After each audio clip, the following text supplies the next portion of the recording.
Alright, ladies and gentlemen, Lucas and Cory here for the Countout.com, here to give you our opinions on the January 2nd edition of Impact Wrestling. So let's get started right away. So the opening promo, they have a video package showing that Magnus is from the UK, which means he's British. And obviously biased towards Magnus. It was made by Dixie and Friends. It was a fine promo. And also, Lucas pointed out to me that it obviously shows that they pre-recorded TNA by showing what happens at the end of the show. At the end of Cops. Yeah, they showed what was gonna happen on the show, like when they were showing like the minute before. But it was a fine opener. Doesn't nothing much. But alright, Kurt Angle, he starts the show. Says that he's a cyborg, but 2013 he was not a cyborg. He had a bad year. Bobby Roode comes out. They have a great promo, great back and forth.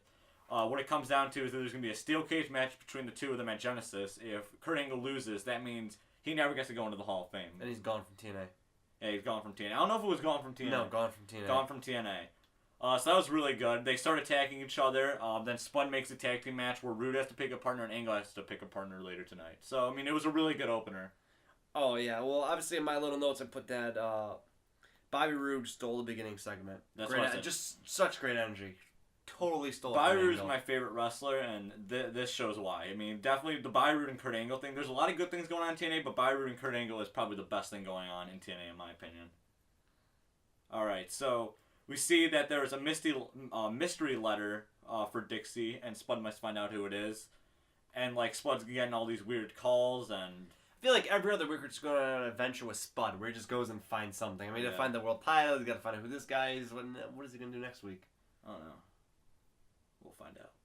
Alright, so, I guess that's a little interesting. It's kind of obvious that it was going to allude to AJ Styles, but was it AJ Styles? Was it not? We'll find out a little bit later.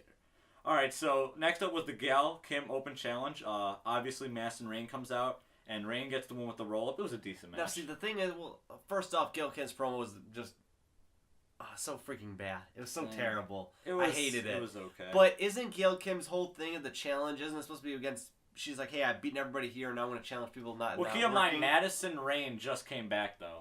So, she's new. Technically. Yeah, but she's still under contract, though. She's fighting people that aren't under contract. No, she's just facing new. She didn't necessarily say under contract. I don't think that's really that big of a deal. The match itself... That's just what I thought she said. That's what I was like, that's interesting. I don't know. But the match itself was pretty decent. It was fine. It was a good knockouts match, I guess. Alright, next up...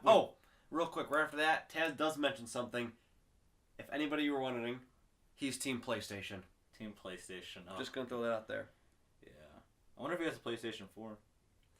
Game with Taz. That'd be cool, I guess. We don't have a PlayStation 4, though. Well, if he has a PlayStation 4, we'll buy a PlayStation 4. And we'll give you guys some live commentary with Taz. I'm sure he'd be down for that. Playing with Taz. Yeah. Alright, next up we found out that Gunner and Kurt Angle picked Gunner to become his partner for the match against Roode, and Storm, he's not too happy about that. That was such a terrible choice. I understand why they did it. It was to further a storyline and all stuff, but it was so out of place. He could have done the, hey, Sting, what are you doing, man? Or, hey, Samoa Joe, Gunner, he said, hey, Gunner, you're going to be a future world champion. You got that briefcase. I want you to be on my team tonight. So, I guess that's not a huge deal.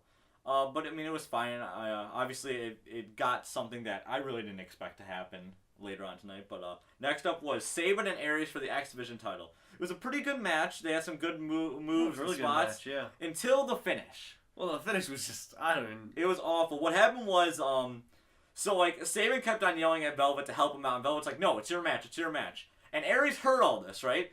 And then finally, Sabin's like, go stop him, as Aries is going to go, hit him with the dropkick. And Velvet just goes up on the apron. Then Aries, being the genius he is, turns around to Velvet and says, hey, you better get down. You better get down from there. Turns his back to Sabin. Sabin rolls him up. 1, 2, 3. Sabin is the new X Division champion. He does hit him in the balls. Oh. Low blow. And then he rolls him up. But, yeah, I know. It's just... Aries held the title for 7 days there, I believe. 7 days? It's just stupid. It's really stupid because... I don't know. He says it right in front of him. He's like, go, quick. And Aries is just looking right at him. He's just staring at him. He's like, go do it. And when she walks up, he's like, what is she doing? Let me just turn my back completely to Sabin. The whole match, he's been screaming to do it. Yeah, I'll just turn my back on you just for a second. Aries is an idiot. He's an idiot. He doesn't deserve to be an X Division champion after that stunt. Yeah. All right, so next up Samuel Shaw debuts. This guy's kind of like the Psycho character. Yeah. Oh, he looks so much like Christian Bale from American Psycho, which was a freaking awesome. He looked movie. really creepy. If you haven't seen it, watch it. I love that he puts on the gloves. Yeah. He faced the legend known as Nor Fuhrman. Okay, first off, this is what's I gotta say something real quick. Nor Fuhrman has no right to be in TNA. He has no right to be in any matches. No. I understand he's like, oh, he's a little goofy character and all that stuff. Versus EC3, it worked because EC3 was fighting all these losers that aren't like real wrestlers to prove how awesome he is. Norv is not a loser. But Nor Fuhrman versus Sam Shaw, he should have fought like Manic or someone. He should have fought someone a little more credible. Yeah, but if it was that quick, no. But the point was just to establish the character. I mean, but it can't keep being this Nor Fuhrman though, because he's so. He had. It's not. It's just. I know they got to establish the character, but they can't keep doing that. They can't keep bringing in these characters. I'm sure. They're I not gonna swear to God, if they bring a new character once a month and they freaking fight Nor Fuhrman for the first match, I'm gonna stop watching TNA because Nor Fuhrman just freaking pissed me off. He was funny the first 2 times. He's over. Just go back to selling T-shirts. No, my goodness. Yeah, it wasn't that big of a deal. The match was, it was a squash match. He was giving looks to Christy Hemme, so obviously they're gonna have him and Christy, have a storyline. It was okay. His ring attire was a little weird, but I guess it works for the character. I love the gloves though. All right. Next up, we find out that James Storm wants to be Rude's partner. He says he still hates Rude, but he has to prove something to Gunner. I don't know. I felt like this was kind of weird. Like the promo worked though, because they're like, no. He's like, hey, I don't like you, but I just wanna get at Gunner. That's it. Yeah. I don't know. This is the same guy, by Rude, that took out James Storm a month ago at a bar and just attacked him. And it's just I don't know. What's the Kurt? No, it's pretty funny. It was pretty funny because Rude. No. Rude was just like Rude's like, I don't know if I want you to be my partner. I have a bunch of other partners I'm thinking of. Then 2 minutes later, the match starts. Rude really did not plan that out. He's like, I had a couple of choices. What is he gonna do? Like 5 seconds before, he's like, Shark Boy, let's go. Earl? Shark Boy did quit his job. Yeah, at the pizza shop. So, all right, yeah. And it makes sense. But one thing I say during Gunner's entrance that really pissed me off was there was an interview just during the entrance. He's like coming out. He's like, "Hey, what do you think about?" Yeah, JB just came he's up. He's like, "What do you think about this going on?" He's like, "Oh, I don't know, man. It's gonna be interesting." It's gonna be interesting. I'm like, "What the hell? Crazy. Do an interview before match, not just during the entrance." Well, they like to switch things. That's like if Undertaker's coming out during his like epic entrance. He's like, dun dun dun. He's like, "Hey, Undertaker, what do you think about WrestleMania tonight?" Well, I think I'm gonna do pretty good today. Hopefully, I'll be able to keep the streak going. It's gonna be a tough challenge, but we can try our best. So, thanks. All right, Kurt and Gunner versus Byron and James Storm. It was a fine match. Nothing really special, just average. Rude and Storm won. I do gotta say something though, and it's kind of upset me a lot. So Minnie Hebner, Brian, his son, doesn't see Gunner tag Angle, and he's like, no, this is no good. This does not work. But then James Storm tags in Bobby Roode, doesn't see it, and when he confronts Bobby Roode, he goes, no, he tagged me. He's like, you know what? You're right. He probably did. And they do that. Then they instantly do it immediately right after. He tags in James Storm. Doesn't even say, hey. He's just like, whatever. I don't even freaking care. Yeah. All right. But yeah, I think this is just a one-night thing for beer money. Obviously, I wish they showed a lot more anger towards each other. They showed in the beginning just a little bit. But obviously they didn't do a taunt or anything, so I think that was fine. Next up, EC3 comes out and challenges Jeff Hardy, and surprise no one, he doesn't come out. And then Sting comes out and talks to EC3, says he has no respect, he wants EC3 to fight him and stop being Dixie's lapdog.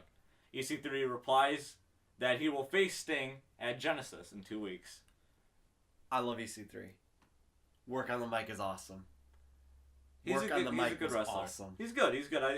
I like the thing they're doing with Sting right here, and that's good. And I'm looking forward to Genesis. I think that'll be a good match, and I think they're doing a good job building up the CC3 character. All right, next up we see Park and Eric Young talk. Eric Young says he put Park in with a match with Bully Ray because it was 2 years ago that Bully Ray beat up Abyss. So, Eric Young's got to do this on his own, and Joseph's got to do this on his own, and Eric Young's not going to help him. Yeah, when we first watched the beginning, and they mentioned this match, we're like, what the heck? Yeah. But then when they explained it, it made more sense. Yeah, and then Bully Ray came and was like, Joseph, I'm going to, burn you alive. So, that wasn't nice. So then we have Bully versus Joseph. Which, by the way, Bully Ray is taking a chapter from AJ Styles' book and is becoming emo. Yeah. Seems like the thing to do nowadays. Anyway, match starts. Bully stands there. Joseph walks over. Bully kicks Joseph in the balls. DQ finish. Match of the year. Match of the year. Match of the year. Then he starts to spray lighter fluid all over Joseph, and then Anderson comes back. He runs in. Then Bully kind of just starts spraying at him, and Anderson just kind of stands there, acting like it's water. Then Bully just kind of shows the lighter, and then walks away. And then Anderson checks on Joseph. Yeah, no, he sprays him. He's like, oh no, water. I'm not scared. And he's like, hey, this is a lighter. This is a flame. I'm gonna go. Yeah. I mean, I don't know. I mean, obviously they couldn't burn Anderson, but I expected a little bit more than that from Bully. Like a burned Joseph Park. Well, I mean, that wouldn't be nice. I mean, I know Abyss has gone through flaming tails before, but that really hurt. All right, and finally we have the coronation of Magnus. It starts off with EC3 and Spud. EC3 puts himself over, puts Magnus over.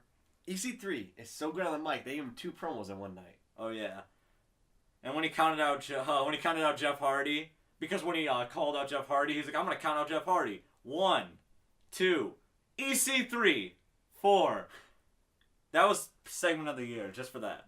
And it's the beginning of the year, so I can say that. Alright, so anyway, coronation of Magnus, EC3 puts himself over, they bring out Dixie, everybody, Spud, EC3, and Dixie put over Magnus. Magnus comes out, he thanks the 3 of them, says that the crowd turned his back on him, they didn't believe in him, so, he went to the one person who did believe in him, and that's Dixie. And so Magnus goes full heel, and cuts a pretty awesome promo. Yeah, Magnus is good. Then Gunner comes out, and, stands on the entrance for a little bit and tries to cash in, but they don't let him. He starts to attack everybody, but then they all attack him. And then AJ Styles returns. And AJ Styles says that Magnus will never be a real champion until he beats him. Until he beats him. And Magnus, obviously doesn't want to be taunted. I mean, Dixie's saying, like, no, don't face AJ. Don't face AJ. But Mag's like, no, I have to. So next week, AJ Styles versus Magnus to see who the real world champion is. I wonder if Ring of Honor is okay with AJ Styles doing this one-night thing with TNA. I wonder if they're cool with that. Yeah, so I'm definitely interested by this because I didn't know that. I didn't hear that.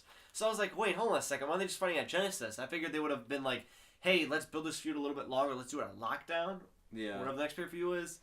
And then all of a sudden there's like, no, next week. I'm like, what? And Luke's told me that he's going to ROH.